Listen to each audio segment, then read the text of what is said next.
కాళేశ్వరం ప్రాజెక్టుపై సీబీఐ విచారణకు ఒత్తిడి పెంచాలని తెలంగాణ ప్రభుత్వం నిర్ణయించింది. ఏ కోర్టులో కేసులు లేనందున తక్షణ చర్యలు ప్రారంభించాలంటూ న్యాయ నిపుణులు చేసిన సూచనలతో ముందుకు వెళ్లాలని ప్రభుత్వం నిర్ణయానికి వచ్చింది.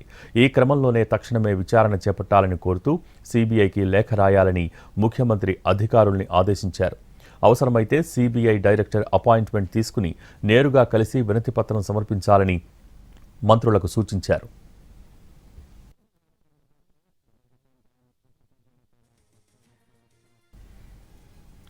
హైకోర్టు పీసీ ఘోష్ కమిషన్ ఏర్పాటును, కమిషన్ ఇచ్చిన నివేదికను తప్పుపట్టలేదని, అవన్నీ చెల్లుబాటులో ఉన్నాయని న్యాయ నిపుణులు వివరించారు.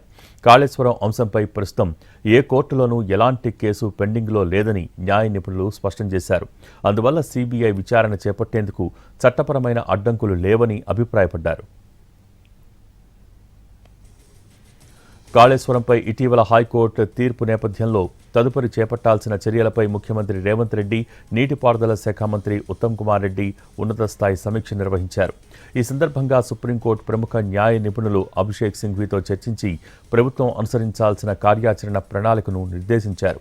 సుప్రీంకోర్టు ప్రముఖ న్యాయ నిపుణులు అభిషేక్ సింఘ్వీ, మంత్రి శ్రీధర్ బాబు వీడియో కాన్ఫరెన్స్ ద్వారా ఈ సమావేశంలో పాల్గొన్నారు.